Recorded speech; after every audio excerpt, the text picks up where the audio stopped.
Black Yellow Luffy versus Doflamingo, and honestly, I'm a little terrified. The Blue Doffy match can be pretty scary, especially if I don't see my combo pieces and Blue Doffy bottom decks all of my combo pieces that I currently see here.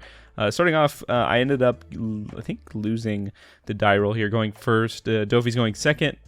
I opened it up with a searcher to find a brother. I found one of the brothers. I got two of those brothers already in hand. We got the Luffy 5-cost Luffy. Pretty decent. 5-cost Luffy allows you to get to 0 life a lot faster. You can activate him once per turn. Trash the top card of your life, draw a card if you trash the life, and then give that character plus 2,000 power for the whole turn cycle. Gonna go ahead and start off with the Flampe here. I think my goal here is to just kind of be pretty aggressive, so I'm going to go ahead and swing 7 at lead here. I end up getting a 2k and a 1k. One of those is a pudding. Ho, I'm happy to see that. Pudding is a absolute nightmare in this matchup. Not only do I have to worry about Gravity Blades bottom decking my my big 5-cost, but I'm also worried about Pudding absolutely destroying my hand size here, because Black Yellow Luffy typically going to take a lot of life early, and then going to end up... Ooh, hit a nice little trigger there. Going to Thunderbolt the card Doflamingo put into play, because Doflamingo, he attacks, puts something potentially into play, and then he connects. So I am able to target that Dracula Mihawk. But as I was saying, this specific deck ends up with a lot of cards in hand. You know, see right now I have like 8 cards in hand at this point. So Pudding's a little back-breaking, especially if they end up hitting that here.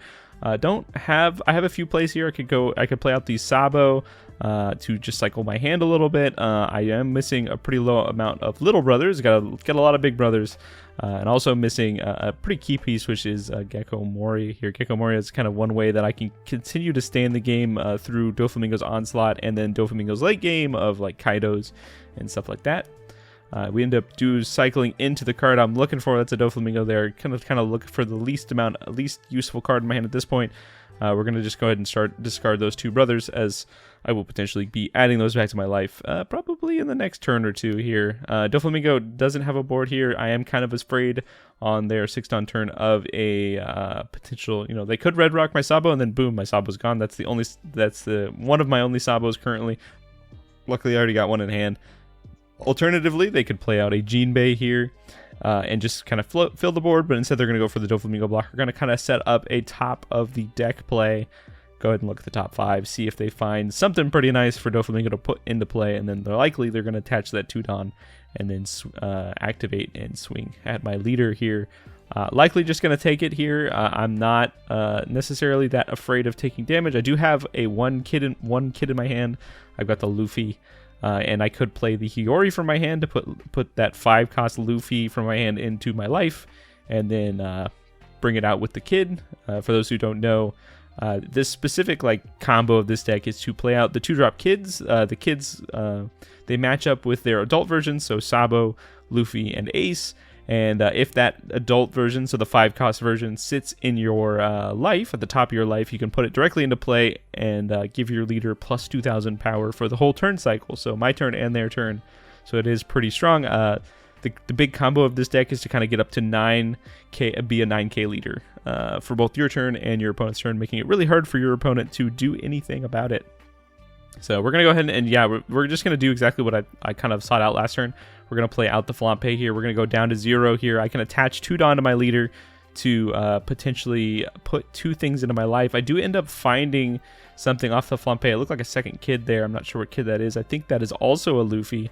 So I'm going to go ahead and discard. I'm going to activate to put 2 Luffys into my life, and then I've got 2 Kid Luffys and a nice little 4-Don there to potentially take my leader up to a 9k leader this turn, which is going to make it really hard for Doflamingo to swing into me. We're going to go ahead and play out the first kid here, and we're going to activate. We're going to grab that Luffy off the top of our life, put it into play, and then we're going to give our leader plus 2,000, and then we're going to just do it again. So we're gonna go ahead and bring out another Luffy, and then take ourselves up to 9,000. So we're going to be a 9k lead on my opponent's turn, and I have 2 Luffys in play that I can go ahead and activate here.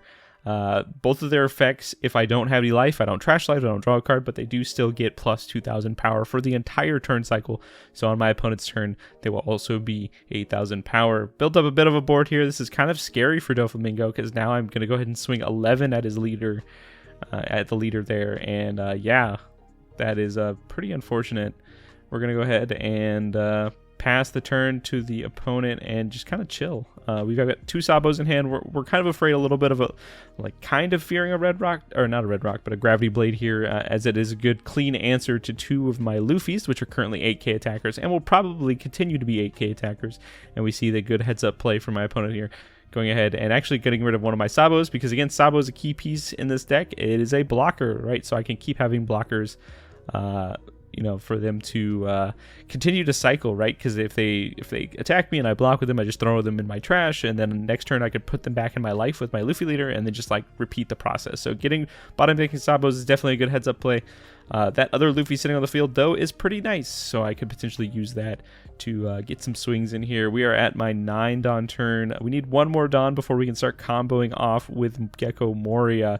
Though, unfortunately, I only had one type of kid in my yard that was just Luffy, but I did manage to pick up a Sabo kid here, so I can start to do shenanigans with Sabo in life. I'm going to go ahead and activate my Luffy's ability here before we add any life, because again, he will trash the top card of your life.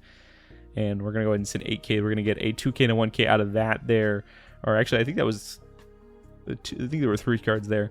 Couldn't see that there, but... we're going to go ahead and just kind of hit their hand a little bit, and then potentially play out. We could play out a Sabo here, kind of cycle the hand, activate leader effect, and put a Sabo. We could honestly activate leader effect, put a Sabo, and maybe like a Luffy into my life or something, and then like play the kid Sabo out to put the Sabo into play. Right, then I could buff my leader up to 7k. We're going to go ahead and start with just a 5k leader. I think that's the plan that we're going to do here. We do still have 4 Dawn open. We can attach 2 to lead and then play out the kid. Oh, okay. We're actually going to set ourselves up for a Gecko Moria turn instead, deciding to pivot from this initial plan and instead still going up in life here, but potentially just going like 9k at lead at this point. So we're going to see what we're going to do here. We end up picking up a Garp, and I think that Garp actually was the decision that made me decide to pivot off of the Sabo, just to see what I could hit. We found a pretty great card in this matchup. That's the Rocket Luffy. If you're at 2 or less life, you can trash him as an activated main ability, and he can KO a 4 or less cost character. Big note, all of Doflamingo's characters except for like Boa and Kaido are 4 and less, so you have a lot of easy targets there. I'm going to go ahead and look through the yard here because I am setting myself up for a nice Gecko Moria turn next turn. We do have 3 Dawns still open. I'm probably going to attach those to lead. We'll activate ability to go back up to 2 life and then swing. So we're going to go ahead and activate. We're going to go ahead and stick some stuff in our life. It's probably stuff we don't care about here, and that is a Sabo and a Luffy. At this point, since I'm not going to be likely triggering any or activating any of the kids to get that stuff out, right? I'm just going to throw it in my life because it's going to be throwaway. If you don't know, Luffy's ability does make you bottom deck your life when you take it, right? If it's face up. So both of those cards are going to be going to the bottom of my deck if I end up taking damage. So they won't go to hand, and they also won't trigger. So if they've got triggers, they do not happen as well. So those are kind of throwaways. That's why I put those on top of my life, because I knew I was going to lose them if the opponent decided to get a little greedy. I am a 5k leader this turn, so opponent does have pretty simple swings into me. I do have a Sabo in play that I could potentially use the block with, but I do still have like Sabos in my hand as well. She's gonna go ahead and red rock my Luffy. Rest in peace, Luffy. Gone but not forgotten. That Luffy honestly is pretty dangerous. That Luffy is going to continue to pressure Doflamingo's hand. Doflamingo, he's going to have to use 2 2Ks to get out of an 8k swing every turn, which is pretty brutal, as it looks like the hand size is going under. Unfortunately, we got a miss off the top. That was a Gum Rain, and then I'm going to go ahead and take that 8. And again, just remembering that card goes to the bottom of my deck when I take that life. And again, I put that Sabo up there for a reason, because I'm likely going to be taking any hits that they send at me. And then they just swing a 5k with Gecko Moria, and we'll just simply block that as they're out of Dawn and out of potential attackers. Go ahead and go to our 10 Dawn turn. This is the pretty simple turn, right?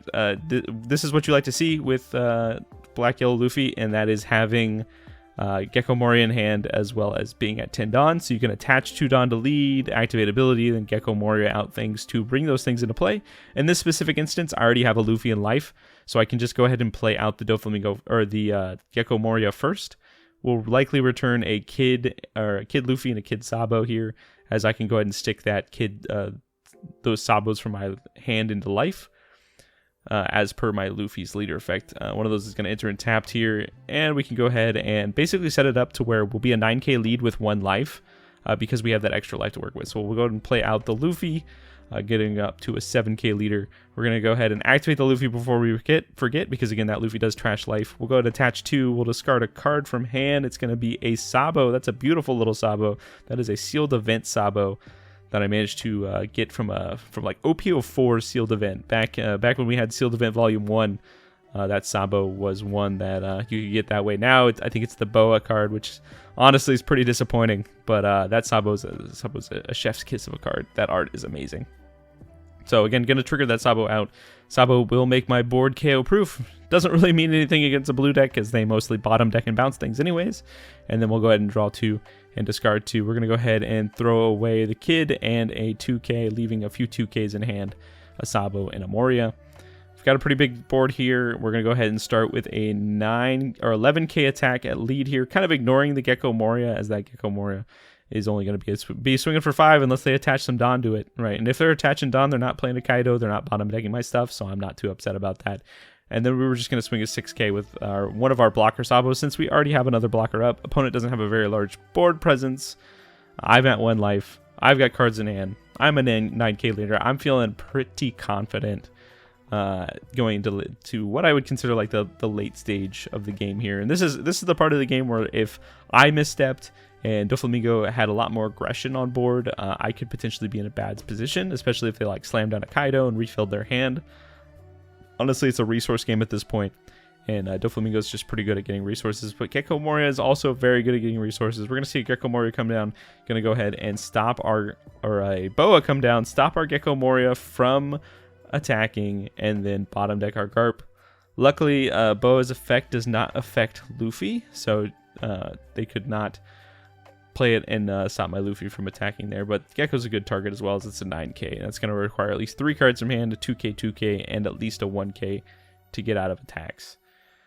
So I've been slightly stifled, right? I'm potentially I was trying to set up lethal last turn, but now I'm slightly stifled. But at this point, I think I'm still just gonna kind of spin the wheel and go a little crazy with my leader ability. We've kind of set it up to where if we don't take damage here, looks like this is just gonna be 8 into probably Sabo here, as I am a 9k leader, unless they're just going for the leader effect here. They ended up revealing a card that is not something they could put into play. And I think this is, again, going at my Sabo here. And yeah, Sabo. I'm just going to let Sabo go because Sabo is coming back, baby. It's coming back next turn. I am happy to send things to the trash because, again, this deck loves things in the trash, loves things in the hand. Just does not like anything on the bottom of the deck. We're going to go ahead and draw. We end up picking up an Ice Age here. Ice Age could potentially clean up that Boa there, as I could reduce that Boa down to 1 cost and then pop it with my Rocket Luffy with the Gecko Moria in hand. But if I do that, I can't activate my leader ability. This deck is pretty tight on resources when you get to the 10 Don turn, right? Because you need those 8. You need that 8 Don for your Gecko Moria play, which will get the kids back, and then you need that 2 extra Don for your leader effect. So you really have to decide. This deck does force you to make decisions. Like, do you want to maintain a life, or do you instead want to KO something? So we're gonna go ahead and just play out the Moria here. I did make a little bit of a whoopsie. I should have, potentially attacked with something first. Because those kids are going to come in and they're gonna rob something off my board. I'm just going to let that Sabo go. And then we're going to play out the Luffy and the Sabo. We're going to go ahead and play out the Luffy. I think at this point it's worth it just to go back up in life, right? And put a Sabo into life here. So I'm not going to... Are we going to use that Ice Age? I was thinking about it, honestly. And then I realized, hey, I am resource constricted. That Boa is not worth me killing at this point. So I'm going to attach 2. We're going to go ahead and... are we going to do this right? Are we going to activate the Luffy first? This is a tight spot, right? We don't want to trash life that we don't need to trash. Just thinking here. Okay, so yeah, we'll discard Ice Age, and it looks like I missed that slight opportunity. Now this deck, honestly, this was actually my first time piloting this deck, like this locals, And this deck honestly is hard to play. It's very hard to play. I have a lot of respect for people who play this deck, because especially like competitively multiple rounds, because this deck is very difficult to play. We use the Rocket Luffy to blow up the Gecko Moria, to blow up the the Gecko Moria to draw me a Gecko Moria. And then we'll go ahead and cycle off Sabo there. And I have another Gecko in hand for another turn. I'm at 1 life. I have 9k. I'm a 9k attacker, 9k leader with a blocker on board. We're going to go ahead and send 11 at lead here. 11 is a lot to counter out of for the opponent here. Going to just go ahead and take it. And then I'm just going to pass here. As that Monkey D. Luffy, I missed the opportunity to activate it, right? Because I don't want to trash the top card of my life. I kind of want to keep that life up as a buffer in case the opponent had something there. Attacking into blue, you could hit triggers, right? You could hit Gravity Blade or a Red Rock. Red Rock is trigger, I think, bottoms a 4 or less, and Gravity Blade's trigger bottoms a 5 or less. So there was a little bit of a fear there that if I attacked and they triggered a Gravity Blade, they could have bottom decked my Sabo. So maybe I should have. You potentially should play it slightly differently, just to ensure that you're kind of playing as efficiently as possible. That is just another Boa coming out. Boa is just going to stop that Gecko again. That Gecko will not be attacking at any time soon. But I have another Gecko on board, and I think this next turn I'm going to potentially I could potentially try to go for lethal. But again, opponent still has 6 cards in hand. It looks like, yes, 6 cards. Got 1 card in life. I'm feeling a little afraid here. They're gonna go ahead and swing 11. I'm gonna go ahead and take it because again, I have another Sabo in hand that I can use to cycle with and play out, and I've got that 1 on board as well. We're just gonna go ahead and take it and pass back to me here.